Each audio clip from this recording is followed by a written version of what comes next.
manifestou o amor de Deus para conosco, em que Deus enviou o seu Filho unigênito ao mundo, para que por meio dele pudéssemos viver. O que Deus está nos dizendo neste versículo é que a manifestação do seu próprio caráter de amor altruísta está intrinsecamente ligada ao envio do seu Filho unigênito.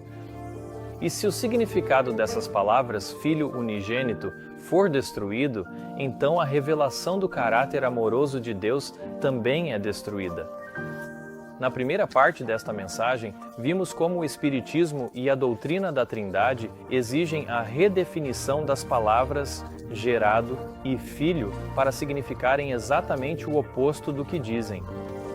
Agora, na segunda parte, vamos analisar as implicações disso sobre a revelação do amor de Deus e ver qual é o principal propósito de Deus ao revelar o seu amor. E é aqui que as coisas ficam muito interessantes. Em 1 João 4,9, lemos que a magnitude do amor de Deus foi manifestada ou revelada no ato de enviar seu Filho unigênito.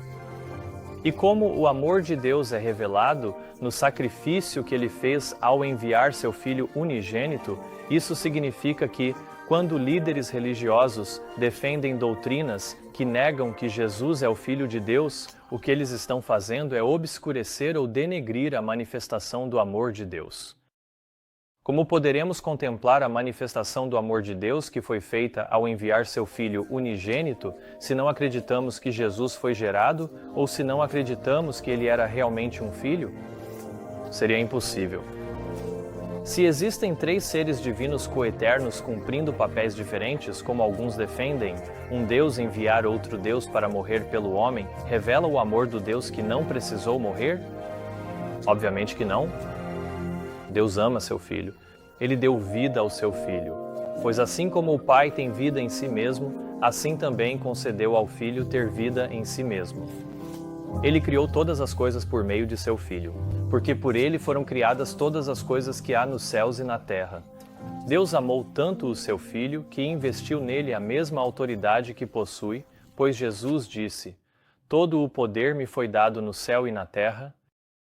E lemos falando de sua pré-existência, Cristo transporta a mente através de eras sem data. Ele nos assegura que nunca houve um tempo em que ele não estivesse em comunhão íntima com o Deus eterno.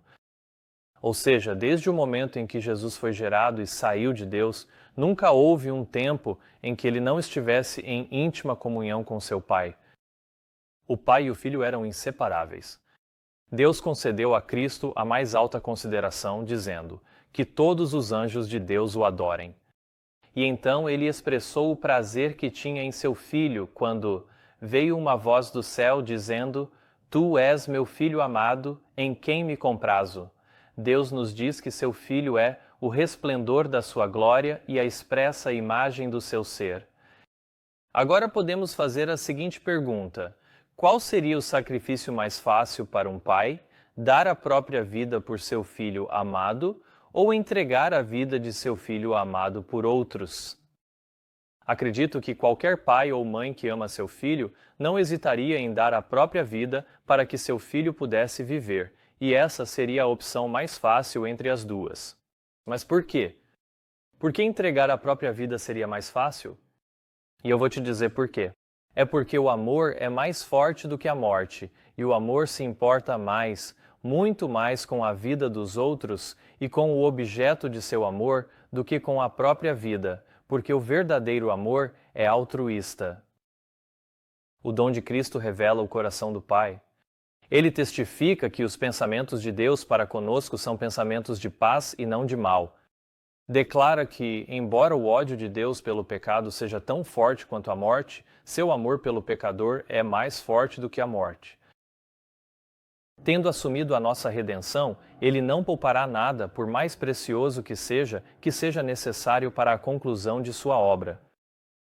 Nenhuma verdade essencial para a nossa salvação é retida. Nenhum milagre de misericórdia é negligenciado. Nenhuma agência divina é deixada sem uso. Favor é acumulado sobre favor, dom sobre dom. Todo o tesouro do céu está aberto àqueles que ele busca salvar. Tendo reunido as riquezas do universo e aberto os recursos do poder infinito, ele entrega tudo isso nas mãos de Cristo e diz: tudo isso é para o homem. Use esses dons para convencê-lo de que não há amor maior do que o meu na terra ou no céu. Sua maior felicidade será encontrada em me amar. Nem todas as palavras da linguagem humana, nem 1000 anjos enviados do céu com mensagens para o homem, poderiam transmitir tudo o que está implícito nas palavras. Nisto se manifestou o amor de Deus para conosco, porque Deus enviou seu Filho unigênito ao mundo. Agora, a culpa de Satanás se apresentou sem desculpa. Suas acusações mentirosas contra o caráter e o governo divinos apareceram em sua verdadeira luz. Ele havia acusado Deus de buscar apenas a própria exaltação ao exigir submissão e obediência de suas criaturas, e havia declarado que, enquanto o Criador exigia abnegação de todos os outros, ele mesmo não praticava abnegação nem fazia qualquer sacrifício. Agora ficou evidente que, para a salvação de uma raça caída e pecadora, o governante do universo fez o maior sacrifício que Deus poderia fazer. Também se viu que, enquanto Lúcifer abriu a porta para a entrada do pecado por seu desejo de honra e supremacia, Cristo, para destruir o pecado, humilhou-se e tornou-se obediente até a morte. Às vezes se pergunta, o que é impossível para Deus? Bem, aqui está uma coisa que seria impossível para Deus fazer. Seria impossível para Deus fazer um sacrifício maior do que dar seu Filho unigênito, arrancado do próprio seio, e enviar seu Filho a este mundo caído e amaldiçoado para se tornar a maldição por nós e morrer uma morte cruel que ele não merecia, para que pudéssemos ser redimidos. Esse foi o maior sacrifício que Deus poderia fazer, e porque foi o maior sacrifício que Deus poderia fazer, também é a maior demonstração de amor que Deus poderia dar. Vou repetir isso porque é realmente importante. Ao dar seu Filho unigênito, Deus fez o maior sacrifício que poderia fazer, e porque foi o maior sacrifício que Deus poderia fazer, também foi a maior demonstração de amor que Deus poderia dar. Ao dar seu Filho unigênito para morrer pelos pecadores, Deus manifestou ao homem caído um amor que não tem paralelo. Sem paralelo significa que nada pode se comparar a isso. Ao dar seu Filho unigênito, Deus ofereceu uma manifestação de seu amor que jamais poderá ser igualada.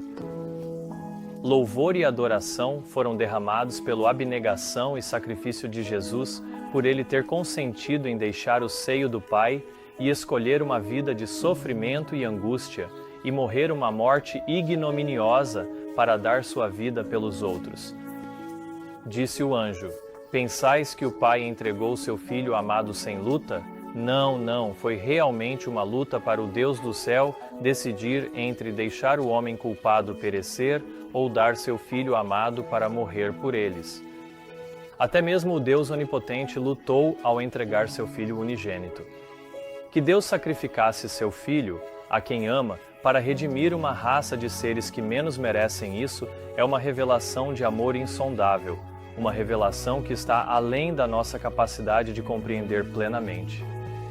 Existe algum amor em todo o mundo que possa ser comparado ao amor que Deus manifestou a um mundo perdido? Deus demonstrou seu amor por nós ao dar todo o céu em um só presente, no dom de seu Filho unigênito e muito amado. O amor de Deus deve ser apresentado ao povo. Como devemos apresentar e mostrar ao povo o amor de Deus? É exaltando Cristo como o Filho unigênito e muito amado, pois somente o sacrifício de um Filho real pode revelar a profundidade do amor do Pai por aquilo que ele deseja receber em troca, e esse tesouro que ele deseja obter em troca de seu Filho é você. Quando Deus disse no batismo de Jesus, "Este é o meu Filho amado", Deus quis dizer exatamente o que disse. Ele falou do céu, dizendo, "Este é o meu Filho amado". Essas palavras são simples, claras e diretas, e cabe a nós escolher aceitá-las ou rejeitá-las. E se as rejeitarmos, teremos que prestar contas ao Deus Todo-Poderoso por rejeitar o que Ele disse. Como pode, então, que toda a denominação que Deus levantou para manifestar ao mundo a magnitude do amor altruísta de Deus possa negar, descartar, obscurecer e contender com o Deus Todo-Poderoso? Como é possível que o Instituto de Pesquisas Bíblicas da Igreja Adventista do Sétimo Dia ouse publicar por escrito que o Filho não é o Filho natural e literal do Pai? Não foi esse pecado dessa proclamação um dos muitos pecados que partiram o coração do Salvador na cruz? Não entristece ainda hoje o coração do Pai que o próprio povo por quem ele trabalhou tanto para tirá-los da Babilônia e estabelecê-los sobre a plataforma da verdade eterna, agora esteja negando o maior sacrifício que ele poderia fazer ao negar seu Filho unigênito? Disse que a Trindade é um mistério, mas não é um mistério ainda maior que os adventistas do sétimo dia acreditem na conferência geral, em vez das palavras claras de Deus, que ele falou do céu com sua própria voz? Agora, você pode dizer, espere um minuto, a maioria dos adventistas do sétimo dia não sabe que a igreja nega a filiação de Cristo, e você estaria certo. Eles não sabem. E como se chama quando a igreja ensina seu povo a acreditar em algo que não é verdade e eles não percebem isso? Isso se chama engano. E quem enganou esses adventistas do sétimo dia? Deus não lhes disse que Jesus não era realmente seu filho? Ellen White não lhes disse que Jesus não é realmente um filho. Mas veja, quando a grande maioria dos membros da igreja está afastada ou não convertida e não estuda suas Bíblias, eles são muito facilmente, até mesmo sem esforço, enganados e feitos cativos pelo inimigo. Permita que aquelas palavras divinamente inspiradas, pronunciadas do céu e que ecoaram pela terra como um trovão, penetrem em seus ouvidos e mente e deixem a impressão mais indelével de tudo o que você já ouviu em toda a sua vida. Este é o meu Filho amado. E então, não permita que ninguém, nem todos sobre a face da terra, apaguem da sua alma a palavra que o Pai pronunciou do céu a respeito de seu Filho. Os mundos que não haviam caído contemplaram, admiraram e adoraram, pois nunca o amor de Deus havia sido tão expresso como nesta ocasião, quando seu amor se revelou tão profundo, rico e amplo, que entregou ao mundo seu Filho unigênito, para a grande obra de revelar o caráter de Deus ao mundo, para que os homens pudessem contemplá-lo nele. Jamais houve no céu tamanha alegria como quando o tabernáculo do céu foi estabelecido entre os homens. Perceba que trazer o caráter de Deus diante do mundo não poderia ser mais claramente expresso do que por Deus dar o seu Filho unigênito. Para compreender plenamente o valor da salvação, é necessário entender o que ela custou. Em consequência de ideias limitadas sobre os sofrimentos de Cristo, muitos atribuem pouco valor à grande obra da expiação. O glorioso plano da salvação do homem foi realizado por meio do infinito amor de Deus, o Pai. Neste plano divino vê-se a mais maravilhosa manifestação do amor de Deus pela raça caída. Um amor como o que se manifesta no dom do Filho amado de Deus deixou os santos anjos admirados. Porque Deus amou o mundo de tal maneira que deu o seu Filho unigênito, para que todo aquele que nele crê não pereça, mas tenha a vida eterna. Que tipo de manifestação de amor é essa? É a manifestação mais maravilhosa, e ela se revelou no dom do Filho amado de Deus, pois Deus amou tanto o mundo que deu o seu Filho unigênito. Para aquelas almas que creem na doutrina da Trindade, na natureza coeterna de Cristo, que ele não tem princípio e, portanto, não é um filho real e não foi realmente gerado, o que elas perderam? Elas perderam a mais maravilhosa manifestação do amor de Deus para com a raça caída. Quais são os resultados de tal perda? Perder até mesmo um vislumbre da mais maravilhosa manifestação do amor de Deus pode ser calculado, quantificado ou explicado a seres finitos. Somente o Filho de Deus poderia realizar nossa redenção, pois apenas aquele que estava no seio do Pai poderia declará-lo, somente aquele que conhecia a altura e a profundidade do amor de Deus poderia manifestá-lo. nada menos do que o sacrifício infinito feito por Cristo em favor do homem caído poderia expressar o amor do Pai pela humanidade perdida. Porque Deus amou o mundo de tal maneira que deu o seu Filho unigênito. Você percebe aqui que a magnitude e a escala do amor manifestado são proporcionais à magnitude do sacrifício realizado. E aqui vemos que Cristo fez um sacrifício infinito e que esse sacrifício foi feito para expressar o amor do Pai pela humanidade perdida. A magnitude desse sacrifício só pode ser compreendida dentro do contexto de Deus ter dado um Filho real que estava no seio do Pai. Somente o sacrifício infinito de Deus, ao dar o seu Filho unigênito, poderia manifestar a altura e a profundidade do amor de Deus. Você entende agora por que Satanás odeia tanto o fato de Jesus ser o Filho unigênito de Deus? Você consegue começar a entender por que ele iniciaria uma guerra sobre a questão de Cristo ser o Filho unigênito e levaria adiante essa guerra com todos os anjos caídos por 6.000 anos, fazendo de tudo para obscurecer o fato de que Cristo era o Filho unigênito de Deus? Todas as hostes do inferno estão tentando obscurecer essa realidade e esse fato, e Jesus disse para meditarmos sobre isso quando afirmou: "E eu, quando for levantado da terra, atrairei todos a mim." Por que então não meditamos mais frequentemente sobre a mais maravilhosa manifestação do amor de Deus? É muito fácil reduzir o debate entre a Trindade e o ensino bíblico de um pai e um filho reais a uma controvérsia doutrinária, e na verdade nem é um debate justo, porque a palavra Trindade nem sequer está na Bíblia, e a ideia de que há um Deus composto por 3 pessoas não está na Bíblia, que Jesus é coeterno ou sem princípio não está na Bíblia. E assim, na ausência de um único assim diz o Senhor, usam uma infinidade de versículos misturados com inferências, insinuações, suposições, presunções e heresias filosóficas para suprir a falta. E como as conclusões são inevitavelmente antibíblicas e irremediavelmente irracionais, o erro é encoberto com a proclamação de que se trata de um mistério. E se você não aceitar a palavra deles, é considerado indigno de ser reconhecido como cristão e é excluído da igreja, muitas vezes, sem sequer tentarem mostrar qual seria o seu suposto erro. Por outro lado, o não trinitariano, para afirmar e defender sua posição, só precisa citar a palavra de Deus exatamente como está escrita, de Gênesis a Apocalipse, e que Deus amou o mundo de tal maneira que deu o seu Filho unigênito, deixando então para o ouvinte aceitar ou rejeitar as simples palavras de Deus exatamente como estão escritas. O único argumento ao qual os defensores da verdade bíblica não conseguiram responder é que abraçar a verdade envolve um sacrifício.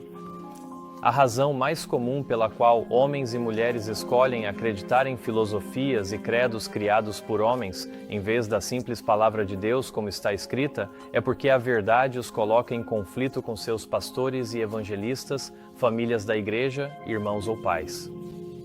Mas o que Jesus disse sobre isso? Quem ama o pai ou a mãe mais do que a mim não é digno de mim. E quem ama o filho ou a filha mais do que a mim não é digno de mim. É hora, agora mesmo, de refletir seriamente sobre o que ou quem você pode amar mais do que a Jesus, e então tomar a decisão de colocar Jesus Cristo, seu Criador e Redentor, em primeiro lugar na sua vida, deixando os resultados nas mãos de Deus. Mais uma vez, eu lhe pergunto, qual é o custo de desviar seus olhos da mais maravilhosa manifestação do amor de Deus pelo homem caído? O que isso vai lhe custar? Vimos que somente o sacrifício de um filho real, verdadeiramente gerado, pode manifestar o amor de Deus, mas vamos dar um passo adiante agora e fazer outra pergunta. Qual é o propósito dessa manifestação do amor de Deus? O que Deus pretende que essa manifestação do seu amor realize? Mas há esperança para todos, porque Deus amou o mundo de tal maneira que deu o seu Filho unigênito, para que todo aquele que nele crê não pereça, mas tenha a vida eterna. Se o amor de Deus não for valorizado e não se tornar um princípio permanente no coração endurecido para amolecer e subjugar a alma, estaremos completamente perdidos. O Senhor não tem nenhum poder de reserva com o qual possa influenciar o homem. Ele não pode dar manifestação maior de seu amor do que aquela que já deu.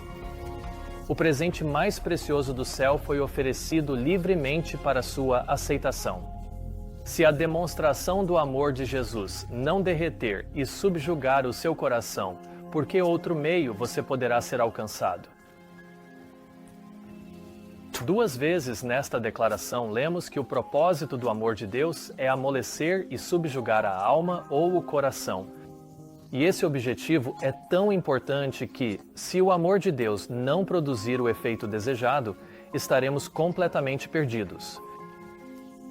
O propósito do amor de Deus, então, é salvar almas. E qual é o propósito pelo qual Deus manifestou o seu amor e qual foi a maior manifestação desse amor? Foi ao dar o seu Filho unigênito. Quão importante é, então, entendermos que Deus realmente deu um Filho real, que foi realmente gerado. É tão importante quanto o propósito pelo qual o sacrifício foi feito. É tão importante, portanto, quanto a salvação da sua alma. Somos claramente informados de que o Senhor não tem nenhum poder de reserva com o qual influenciar o homem. Portanto, se esse amor manifestado no sacrifício de seu Filho unigênito não amolecer e subjugar o seu coração, não há mais nada que Deus possa fazer por você. Não existe sacrifício maior que Ele possa fazer além daquele que já fez. E por essa razão, lemos que Ele não pode dar uma manifestação maior de seu amor do que aquela que já deu. Ellen White falou sobre Paulo, dizendo que corações foram quebrantados por sua apresentação do amor de Deus, conforme revelado no sacrifício de seu Filho unigênito, e muitos foram levados a perguntar: o que devo fazer para ser salvo? Aqui vemos todos os elementos.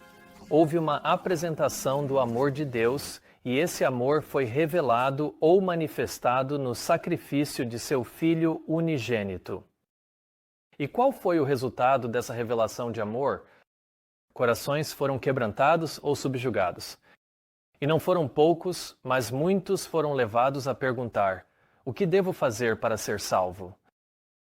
É a glória do Evangelho que ele se fundamenta no princípio de restaurar na raça caída a imagem divina por meio de uma constante manifestação de benevolência. Esse trabalho começou nas cortes celestiais. Ali, Deus decidiu dar aos seres humanos uma evidência inconfundível do amor com que os considerava. Ele amou tanto o mundo que deu o seu Filho unigênito, para que todo aquele que nele crê não pereça, mas tenha a vida eterna. Essa manifestação de benevolência foi uma evidência inconfundível do amor de Deus pelo homem, e essa evidência inconfundível de seu amor foi que ele deu o seu Filho unigênito. Agora, vamos inverter as coisas por um momento e inserir o significado e as definições que a Igreja Adventista do Sétimo Dia está ensinando e ver se essa revelação ainda faz sentido. Deus amou tanto o mundo que deu um Filho único em um papel metafórico e simbólico. Isso derrete e submete corações? Ao ouvir isso, quantas almas foram levadas a perguntar: o que devo fazer para ser salvo? Deus é um mentiroso? Porque ou Deus é o Pai de seu verdadeiro Filho, Jesus Cristo, e a Trindade é o engano mais blasfemo que Satanás já perpetrou sobre o mundo cristão professante. Ou Deus é um mentiroso ao chamar Jesus de seu Filho, e a mais maravilhosa manifestação do amor de Deus está fundamentada em astúcia e engano. Repito novamente as palavras que saíram dos próprios lábios de Deus. Assim diz o Senhor: este é o meu Filho amado. Se a sua doutrina exige que você acredite que Deus não quis dizer o que disse, é uma doutrina de demônios, e você deve se livrar dela o mais rápido possível enquanto sua oportunidade de arrependimento ainda permanece. Não imploro para que você abandone sua mentira há tanto tempo acalentada porque eu quero estar certo. Imploro para que você a abandone porque quero que você seja salvo. Deus não pode revelar a você mais do seu amor do que aquilo que foi revelado ao dar seu verdadeiro filho. Ou esse amor cumprirá seu propósito ao subjugar o seu coração, ou você estará completamente perdido. Para realizar plenamente esse plano, foi decidido que Cristo, o unigênito Filho de Deus, deveria se entregar como oferta pelo pecado. Que medida pode alcançar a profundidade desse amor? Deus tornaria impossível para o homem dizer que poderia ter feito mais. Com Cristo, ele deu todos os recursos do céu para que nada faltasse no plano de elevação do homem. Aqui está o amor, cuja contemplação deveria encher a alma de uma gratidão inexplicável. Oh, que amor incomparável! E aqui está novamente o que esse amor pode realizar. A contemplação desse amor purificará a alma de todo egoísmo. Isso levará o discípulo a negar a si mesmo, tomar a cruz e seguir o Redentor. Mais uma vez, vemos que esse amor incomparável, ou a profundidade desse amor, foi revelado no sacrifício do Filho unigênito de Deus. E tão grande foi o sacrifício que Deus tornou impossível ao homem dizer que ele poderia ter feito mais. Foi isso. Esse foi o maior sacrifício e, portanto, a maior revelação de amor que um Deus onipotente pode dar. Com Cristo, ele deu todos os recursos do céu. Deus deu tudo o que era possível para Deus dar. E tão poderosa é essa revelação de amor que ela tem o poder de purificar a alma de todo egoísmo e levar o discípulo a negar a si mesmo, tomar a cruz e seguir o Redentor. Esse amor é então capaz de realizar aquilo que Deus planejou que ele realizasse? Absolutamente. Mas essa revelação de amor terá o mesmo efeito se não acreditarmos que Jesus é um filho real ou realmente gerado à expressa imagem da pessoa do Pai? Não pode. É a magnitude do sacrifício que revela a magnitude do amor de Deus. E se o sacrifício é corrompido, então a manifestação do amor de Deus também é corrompida. Deus fez o homem à sua imagem e organizou o homem em famílias com pais e filhos, com o propósito de nos permitir compreender o sacrifício que ele fez ao dar seu Filho unigênito. Deus tenha misericórdia da alma que queira fazer você acreditar que Deus deu um filho de faz de conta metafórico, enquanto pediu a Abraão que sacrificasse seu filho real.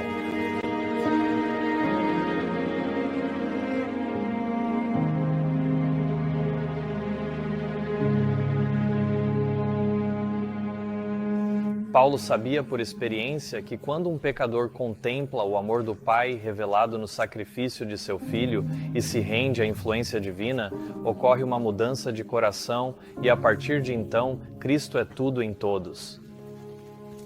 Quando o amor do Pai, visto no sacrifício de seu Filho, é impresso nas almas, os corações são subjugados e derretidos, e eles se rendem à influência divina, de modo que ocorre uma mudança de coração, resultando na salvação da alma.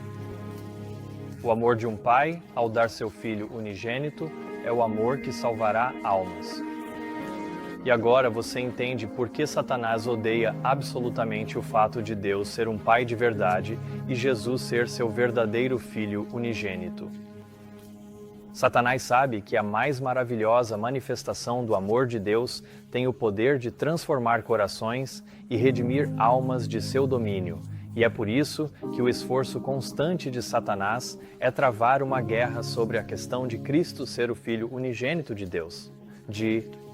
E é por isso que foi escrito, a respeito de todas as suas hostes demoníacas, que esse fato de que Cristo era o Filho unigênito de Deus, os anjos procurariam obscurecer. Longe de ter acabado, essa guerra ainda está sendo travada hoje ao enganar o povo de Deus para aceitar uma doutrina que nega o Filho unigênito de Deus, enquanto professa aceitá-lo. A grande apostasia começou originalmente com a negação do amor de Deus, tal como está claramente revelado na palavra. Você sabia que o grande conflito começou com a negação do amor de Deus? Mas não apenas uma negação do amor de Deus, e sim, mais especificamente, uma negação do amor de Deus tal como está claramente, não de forma misteriosa, mas claramente revelado na palavra. E como o amor de Deus foi claramente revelado na palavra? Vamos continuar. Foi então providenciado um meio pelo qual o homem caído pudesse ter uma poderosa revelação do amor de Deus e receber uma oportunidade de retornar a sua lealdade a Jeová. E aqui está a revelação do amor de Deus, tal como está claramente revelado na palavra. Porque Deus amou o mundo de tal maneira que deu o seu Filho unigênito, para que todo aquele que nele crê não pereça, mas tenha a vida eterna.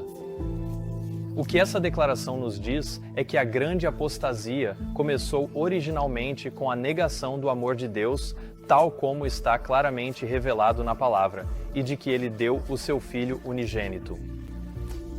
A negação de que Cristo é o Filho unigênito de Deus foi a negação do amor de Deus que acendeu o grande conflito.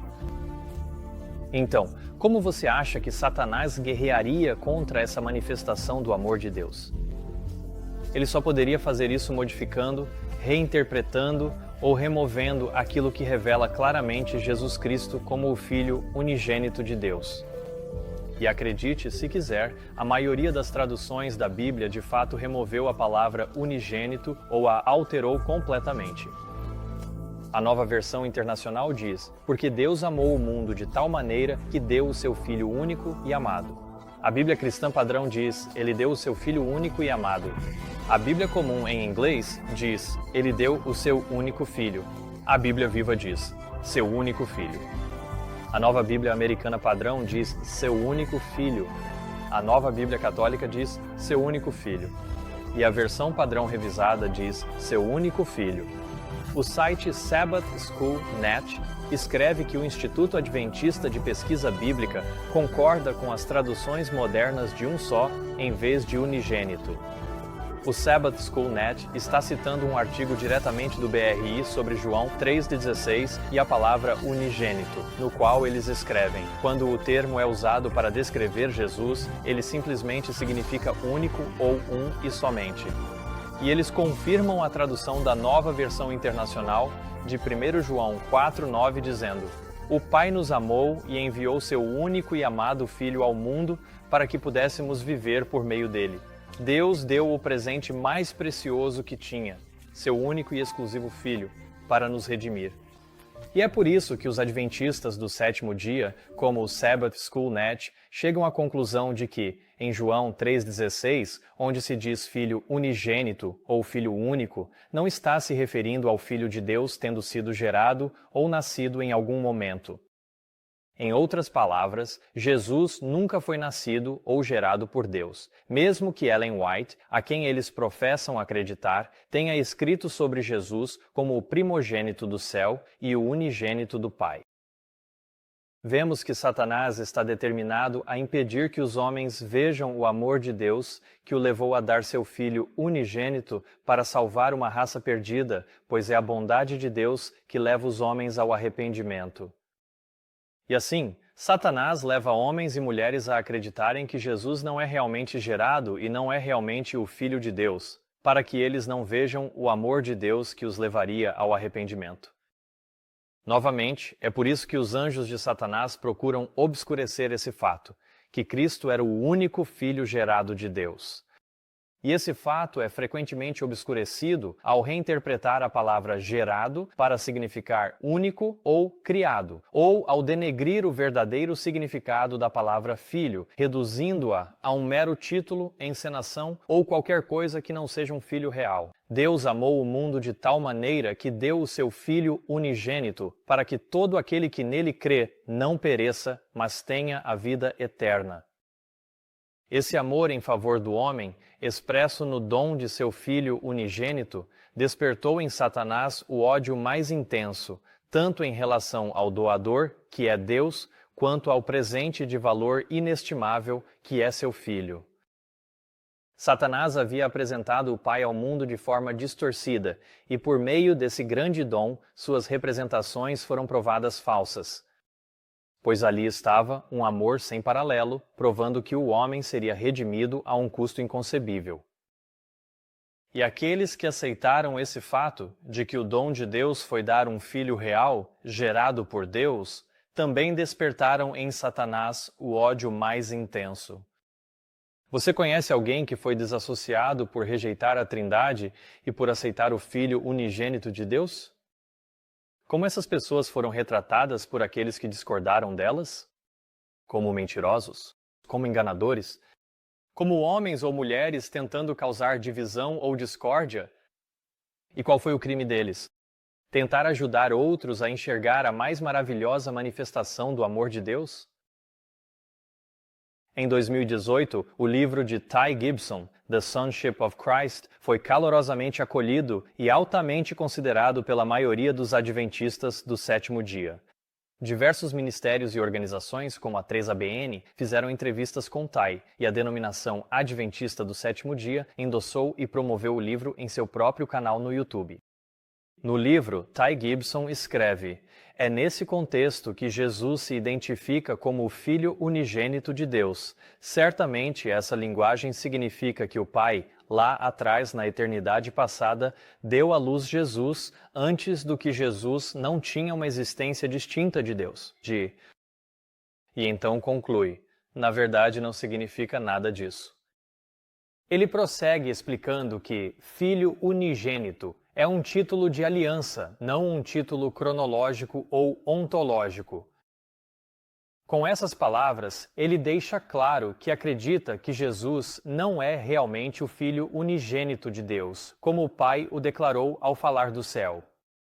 2 anos depois, em 2020, Ty Gibson continuou nesse caminho com seu próximo livro, O Trio Celestial, no qual afirma que a doutrina antitrinitariana é uma forma de paganismo. Seu raciocínio filosófico é que, se existe um único Deus verdadeiro que deu seu verdadeiro Filho unigênito, então estamos diante não do ato mais incrível de amor abnegado que se possa imaginar, mas do ato mais assustador de egoísmo que se possa conceber. O Calvário é ou uma prova de que Deus é amor, ou uma prova de que Deus é um monstro sedento de sangue. Se aquele que sofre e morre no Calvário é alguém diferente de Deus, então bem-vindo à imagem mais aterrorizante de Deus que a mente humana pode imaginar. Bem-vindo a um universo em que a pessoa mais poderosa que existe é, essencialmente, egoísta. Além de não haver um único texto bíblico que apoie esse cenário, o contexto do argumento de Ty presume que Deus, nosso Pai, desejava um sacrifício por algum motivo egoísta e que outra pessoa teve que fazer esse sacrifício. Mas o que dizem as Escrituras? Porque Deus amou o mundo de tal maneira que deu o seu Filho unigênito, e como foi Deus quem deu, então Deus também fez um sacrifício. Diante de todo o mundo está claramente apresentado o grande sacrifício feito pelo Pai e pelo Filho em favor da humanidade. Ah, se todos pudessem compreender o grande amor, o alto sacrifício, a benevolência e a bondade de nosso Pai Celestial ao dar seu Filho para morrer por nós, para que, se crermos e cumprirmos seus mandamentos, possamos ter uma doce paz, a alegria do Pai, o amor do Pai e nos unirmos a Ele de coração, alma, mente e força para manter a justiça e caminhar em perfeita harmonia com Cristo. Não é apenas o sacrifício de Cristo, é também o sacrifício do Pai. O Pai, em união e simpatia amorosa com seu Filho, submeteu-se a sofrer junto com ele. Ele não poupou seu Filho unigênito, mas o entregou livremente por todos nós. Esse dom de Cristo é a verdade suprema do amor de Deus e de sua paternidade por todo o tempo e por toda a eternidade. Aqui está o amor de Deus em sua paternidade. Vamos absorver esse amor para que possamos conhecer pela experiência quão real, terna e alegre é a vivência da paternidade de Deus. Ao enfatizar o sacrifício e o amor do Pai, Ellen White menciona 3 vezes a paternidade de Deus, porque ao exaltar a paternidade de Deus, ela está revelando a magnitude de seu sacrifício ao dar um filho real. José e Maria nunca esqueceram quem era o pai de Jesus, pois José, e especialmente Maria, mantinham sempre viva a lembrança da paternidade divina de seu filho. Eles sabiam que a criança divina tinha um pai divino. Palavras não conseguem expressar a perda dessa verdade suprema do amor de Deus na paternidade de Deus. Nisto se manifestou o amor de Deus para conosco. Deus enviou seu Filho unigênito ao mundo. E porque o conhecimento de um verdadeiro Pai e de um Filho real foi perdido, também se perdeu a suprema manifestação do seu amor ao mundo. Mas Deus está agora trabalhando para recuperar o remanescente do seu povo e trazê-lo de volta ao fundamento da fé do qual a Igreja Corporativa se afastou. Em 1888, um dos 2 ministros adventistas pelos quais Deus escolheu trabalhar foi E. J. Waggoner. E. J. Waggoner fez uma série de sermões na sessão da Conferência Geral de 1888 em Minneapolis sobre a justiça de Cristo.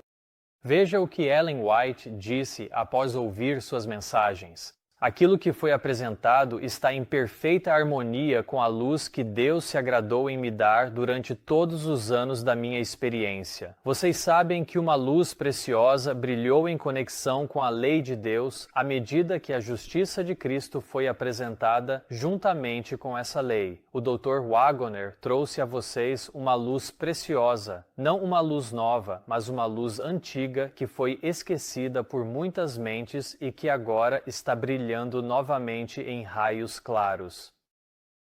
Ela também disse: quando afirmei diante de meus irmãos que estava ouvindo pela primeira vez as opiniões do irmão E. J. Waggoner, alguns não acreditaram em mim. Declarei que tinha ouvido verdades preciosas sendo proferidas, às quais pude responder de todo o coração, pois não teriam essas grandes e gloriosas verdades, a justiça de Cristo e o sacrifício completo feito em favor do homem, sido impressas de forma indelével em minha mente pelo Espírito de Deus? Acaso esse tema não tem sido apresentado repetidas vezes nos testemunhos?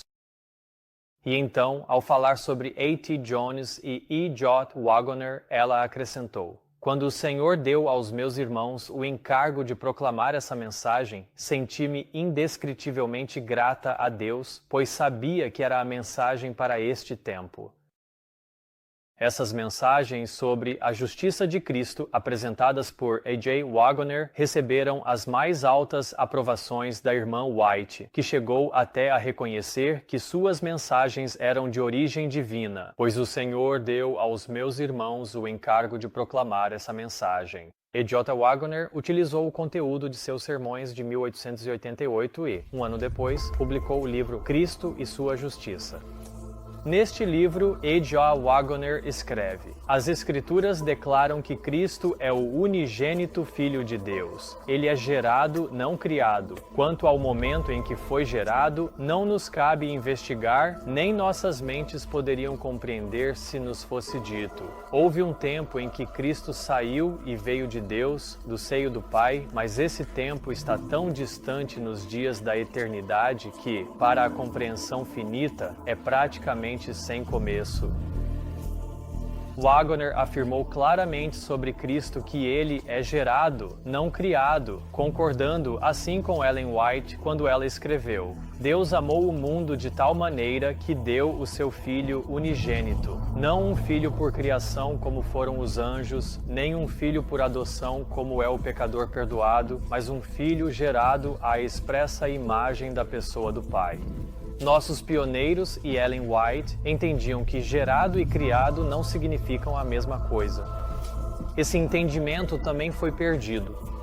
Em seu livro, O Trio Celestial, Ty Gibson cita o comentário de Waggoner de que Cristo foi gerado, não criado, e oferece a seguinte opinião: mas então, percebendo que não faz sentido algum haver um Deus criado, Waggoner precisa insistir que gerado deve significar algo misteriosamente diferente da palavra criado, embora ele não consiga compreender essa noção.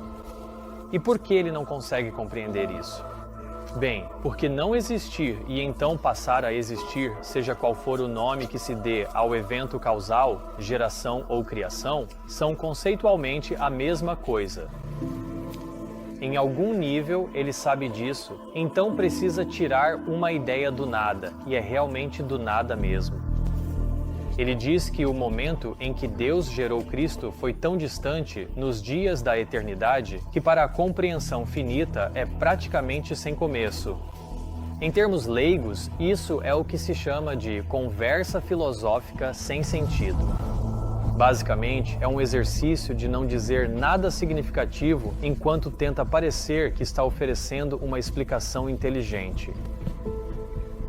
Não é impressionante ver um dos principais evangelistas da Igreja Adventista do Sétimo Dia assumir uma posição tão dura e condenatória ao argumentar contra os homens que receberam luz do céu para proclamar essa mensagem, e ainda zombar e ridicularizar o que eles escreveram sob a influência do Espírito de Deus, sem nem saber que o profeta em quem dizem crer fez as mesmas afirmações?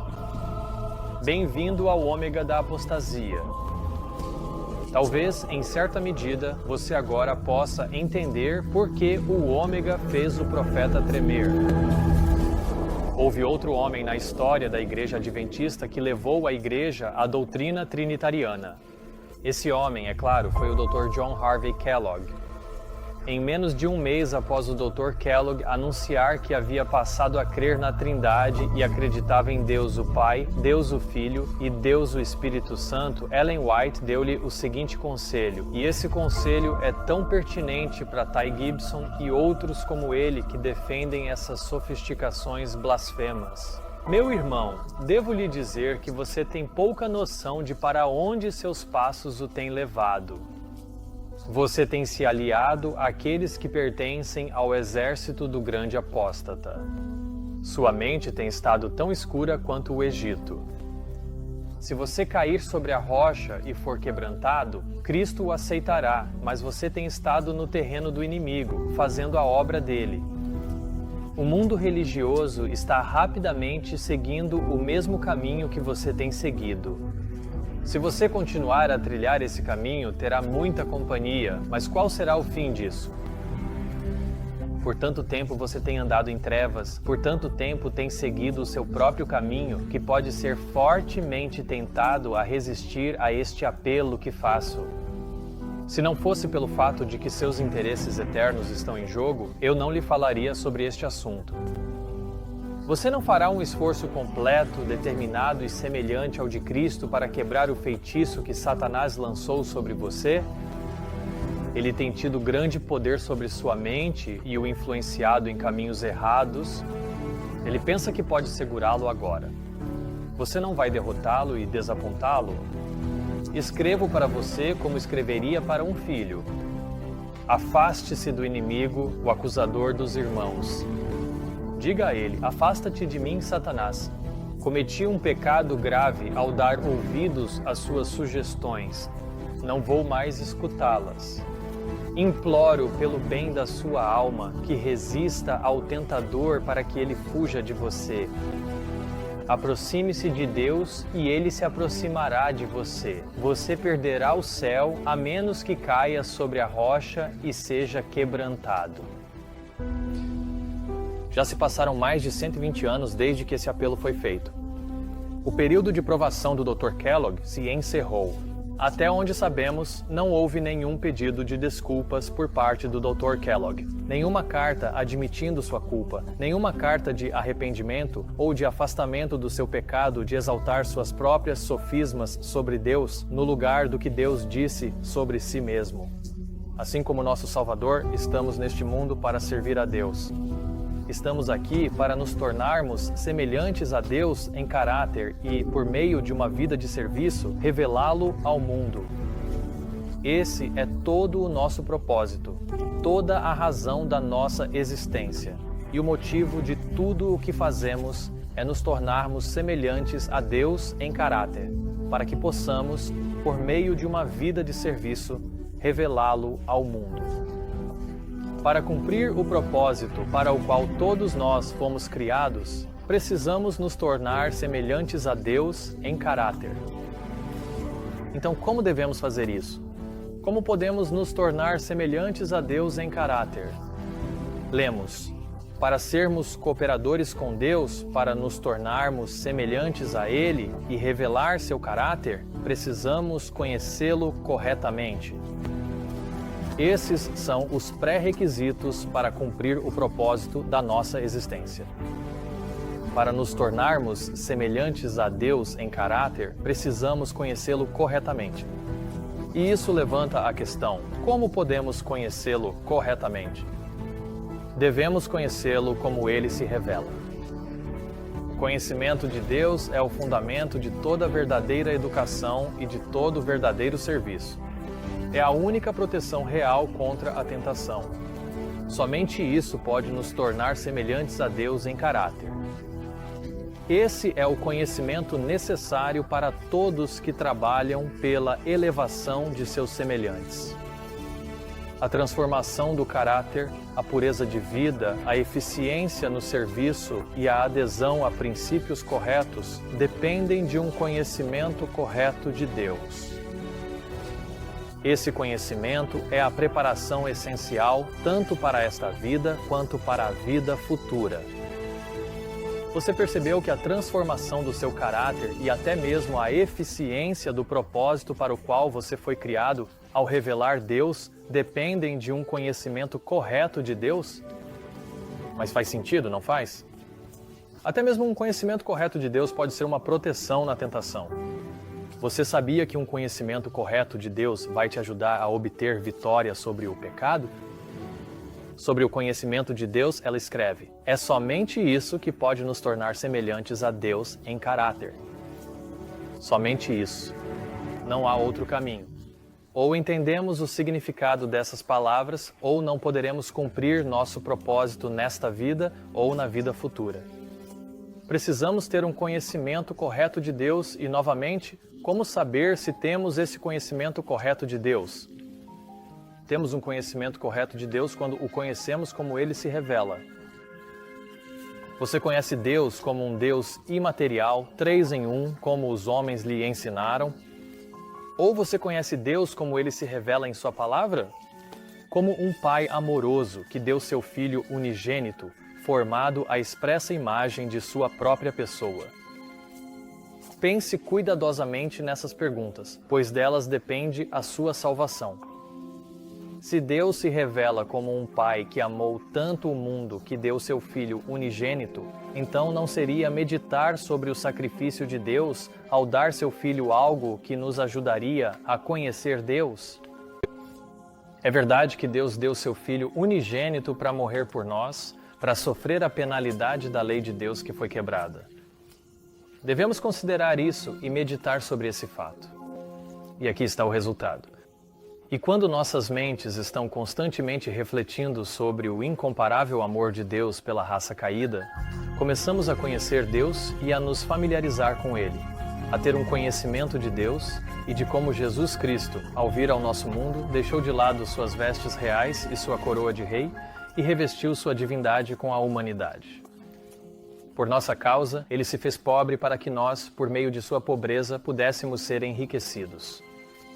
O Pai enviou seu Filho para cá e justamente neste pequeno átomo de mundo foram encenadas as cenas mais grandiosas que a humanidade já conheceu. Nisso se manifestou como Deus escolheu revelar a si mesmo, seu caráter, seu amor, sua justiça. Nisso se manifestou o amor de Deus, que é o caráter de Deus, ao dar aquilo que lhe era mais precioso, seu Filho unigênito, um verdadeiro Filho gerado à expressa imagem e semelhança de si mesmo. Nisso se manifestou o maior sacrifício que Deus poderia fazer. Nunca permita que alguém tire de você a mais maravilhosa manifestação do amor de Deus. Seu caráter semelhante ao de Cristo, sua santificação e sua eficiência no serviço dele dependem totalmente de você ter o conhecimento correto de Deus, de conhecer a Deus como ele se revelou. Pois nisto se manifestou o amor de Deus para conosco, porque Deus enviou seu Filho unigênito ao mundo para que pudéssemos viver por meio dele. Antes de encerrar, quero compartilhar alguns pensamentos sobre minha própria experiência ao compreender a paternidade divina de Deus e a filiação divina de Cristo. Entender que Jesus é realmente o Filho de Deus me ajudou a identificar Deus mais claramente como o Pai, que Ele é de fato um Pai real, exatamente como se revela ser. Compreender a filiação literal de Cristo, portanto, me ajudou a distinguir entre o Pai e o Filho ao ler a Bíblia ou os escritos de Ellen White. E assim, minha compreensão tanto da Bíblia quanto dos escritos de Ellen White foi grandemente ampliada. Antes de estudar esse assunto, eu acreditava que Jesus era o Filho de Deus, mas depois de estudá-lo, agora eu sei que Jesus é o Filho de Deus. E a diferença é esta: eu sei exatamente a quem estou orando e por meio de quem estou orando. Uma impressão muito mais profunda do amor e do sacrifício de Deus e de Cristo foi gravada em minha mente, assim como o amor do Pai ao dar um filho verdadeiro de seu próprio ser e o amor de seu filho que voluntariamente se rendeu perfeitamente à vontade do Pai, até mesmo à morte, para que eu mesmo pudesse experimentar a vida eterna. Como resultado de compreender a filiação literal de Cristo, a intimidade aumentada do relacionamento que tenho desfrutado com Deus e seu Filho, eu não consigo expressar em palavras. Isso precisa ser experimentado. A filiação literal de Cristo me ajudou a identificar que o Deus 3 em 1, disfarçado como o Deus da Bíblia, não passa de um ídolo satânico, a grande obra-prima do anticristo. Agora tenho a alegria e a confiança adicionais de saber que Jesus quis dizer exatamente o que disse quando orou ao seu Pai e o chamou de o único Deus verdadeiro. Portanto, compreender a filiação literal de Cristo fortaleceu minha confiança na palavra de Deus e quebrou minha confiança no homem e em suas filosofias e sofismas triviais.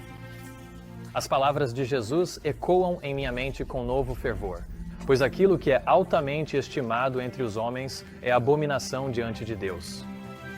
Compreender a filiação literal de Jesus Cristo me permitiu discernir a diferença entre adorar meu Pai no céu e o pai da mentira.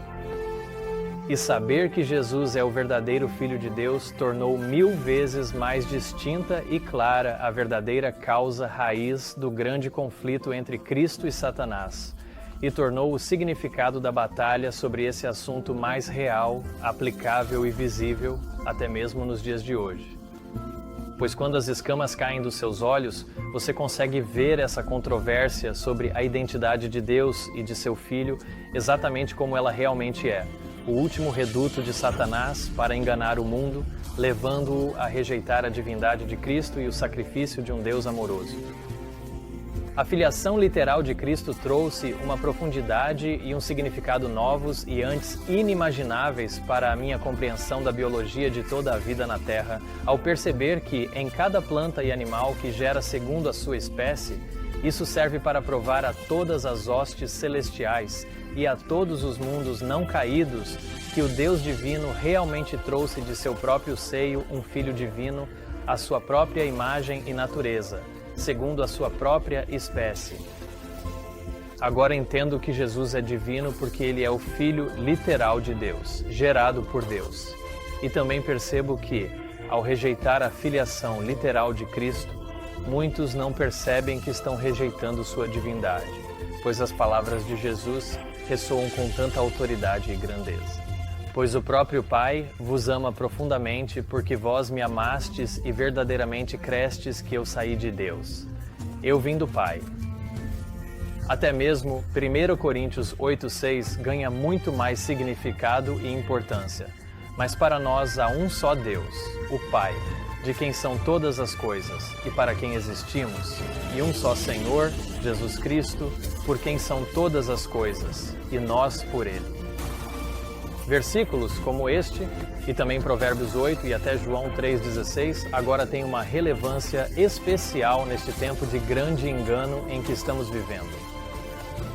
Eu costumava ser indiferente e desinteressado por assuntos como a Trindade e a identidade de Deus. Mas onde antes eu era morno, agora sou zeloso pela verdade, pois através dela encontrei uma intimidade muito mais profunda no meu relacionamento com Deus. E como resultado de compreender a filiação literal de Cristo, entendo melhor o perigo do espiritualismo e também consigo identificar de forma clara e concisa o ômega das heresias mortais. As escamas caíram dos meus olhos e, consequentemente, percebi em que armadilha perigosa eu estava, por ter aceitado ignorantemente a doutrina da Trindade. Compreender a filiação literal de Cristo expandiu enormemente meu entendimento sobre as mensagens dos três anjos e sobre como transmiti-las. O trinitariano não pode dar as mensagens dos três anjos, pois ele não sabe qual Deus deve temer ou adorar. Ao aceitar um Deus ídolo, a Igreja Adventista do Sétimo Dia hoje, assim como todo o mundo protestante, rejeitou a mensagem do primeiro anjo, um crime pelo qual os evangélicos passaram a ser identificados como as filhas da Babilônia. Ao recusarem receber a mensagem do primeiro anjo, as igrejas rejeitaram a luz do céu e caíram do favor de Deus. Confiaram em sua própria força e, ao se oporem à primeira mensagem, colocaram-se em uma posição onde não podiam ver a luz da mensagem do segundo anjo. Tendo abraçado a doutrina da Trindade, os adventistas do sétimo dia não sabem que estão bebendo o vinho da Babilônia e chamando outros a fazerem o mesmo. E agora entendo por que a identidade de Deus é tão imperativa para a mensagem do terceiro anjo, pois o sábado que guardamos é um sinal do Deus que adoramos. Consequentemente, minha apreciação pelo próprio sábado aumentou. Compreender que Jesus é um Filho real me ajudou a entender melhor o primeiro mandamento, pois agora sei a verdadeira identidade do único Deus verdadeiro que somos ordenados a adorar. Isso também me ajudou a entender o segundo mandamento, pois a concepção de Deus que eu antes professava acreditar, agora reconheço que era um ídolo.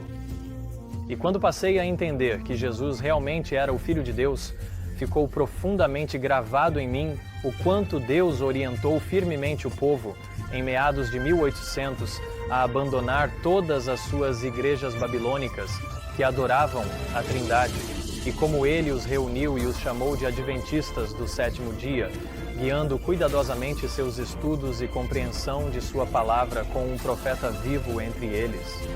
E colocou seu povo sobre a plataforma da verdade eterna, o firme fundamento dos princípios fundamentais de 1889, e lhes deu tudo o que precisavam para concluir a obra. E entendo melhor do que nunca o resultado horrível da rebelião, e que, a cada dia desde 1888, os adventistas do sétimo dia têm descartado sua herança e seu alto chamado em troca do mundo e de seus favores. Ellen White citou Jesus quando ele disse: Ó Jerusalém, Jerusalém, que matas os profetas e apedrejas os que te são enviados, quantas vezes quis eu reunir teus filhos, como a galinha ajunta seus pintinhos debaixo das asas, e vós não quisestes. Eis que a vossa casa vos é deixada deserta. E então ela acrescentou: que o Senhor não permita que essa cena se repita agora na experiência do povo que professa ser de Deus. O meu espírito, ele diz, não contenderá para sempre com o homem. Chegará o tempo em que será preciso dizer dos impenitentes: Efraim está entregue aos ídolos, deixa-o.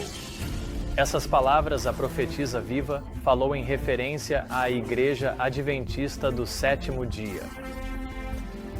Isso foi em 1890, mas agora é 2024, e o registro dos últimos 133 anos provou, além de qualquer sombra de dúvida, que essa advertência temível contra o povo que professa ser de Deus não foi atendida, e que a Igreja Adventista do sétimo dia, de fato, repetiu a experiência dos filhos de Israel em sua apostasia e rejeição a Deus, e que Deus realmente fez o que advertiu que faria. Ele os deixou-os sozinhos para desenvolverem e manifestarem o fruto do Espírito que os controla.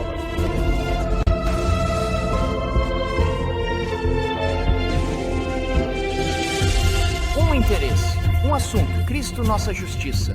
Amém. Levar as pessoas de volta à verdadeira adoração a Deus em preparação para a breve vinda de Cristo.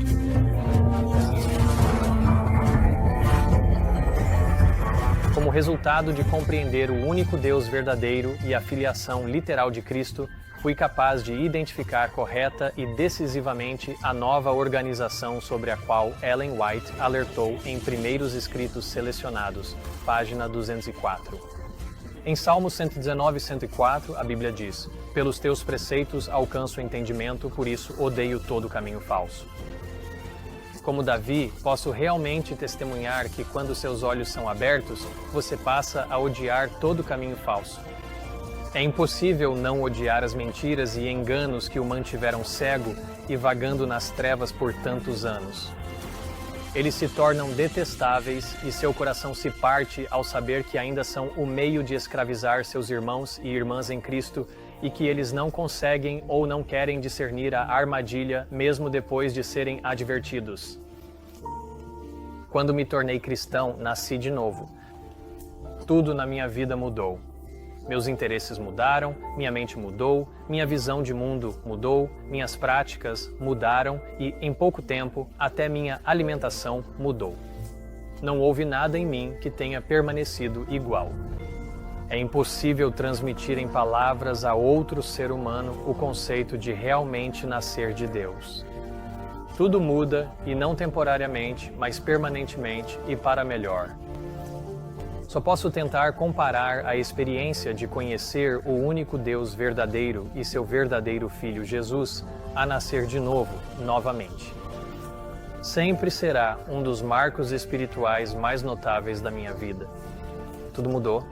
Mudou quem Deus é para mim, mudou quem Jesus é para mim, mudou quem o Espírito Santo é para mim, e me devolveu uma intimidade com Deus que antes me era desconhecida. À medida que mudei o Deus que eu adorava, consequentemente, mudei onde eu adorava e com quem eu adorava. O Filho Divino de Deus foi exaltado em minha mente e em meu coração, e sou tão atraído por ele que estou perdido para o mundo e para o brilho de todos os seus ídolos. Como Paulo, considero todas as coisas como perda pela excelência do conhecimento de Cristo Jesus, meu Senhor, por quem sofri a perda de todas as coisas e as considero como esterco para que eu possa ganhar Cristo. Quero encerrar com uma última declaração. É nosso privilégio conhecer Deus de forma experimental, e no verdadeiro conhecimento de Deus está a vida eterna.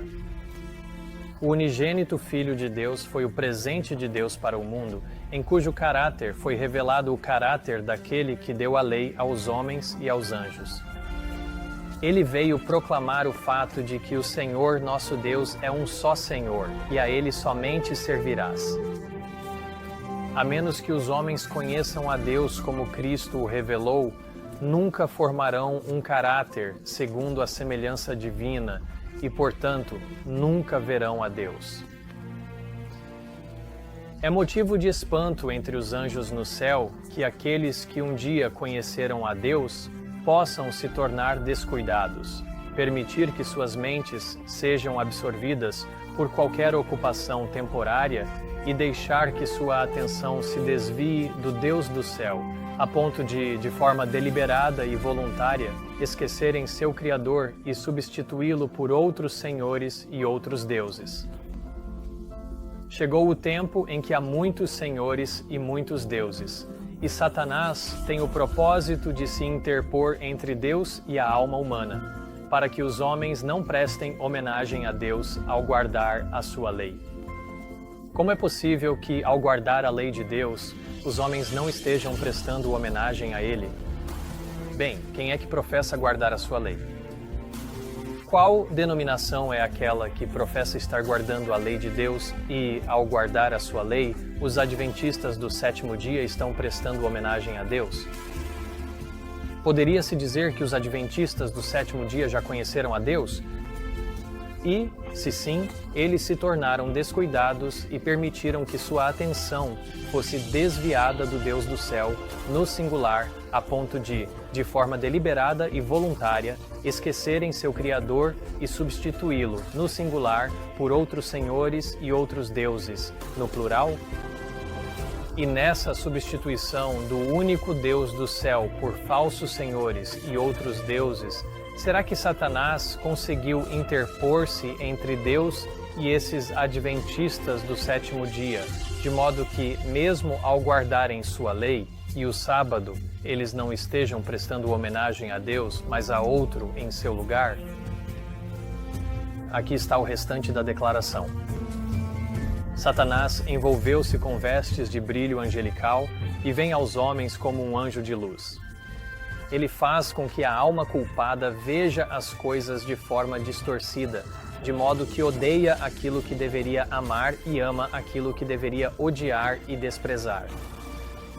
Deus é tão deturpado para ele, que não se importa em manter o verdadeiro e vivo Pai em seu conhecimento, mas se volta para a adoração de falsos deuses.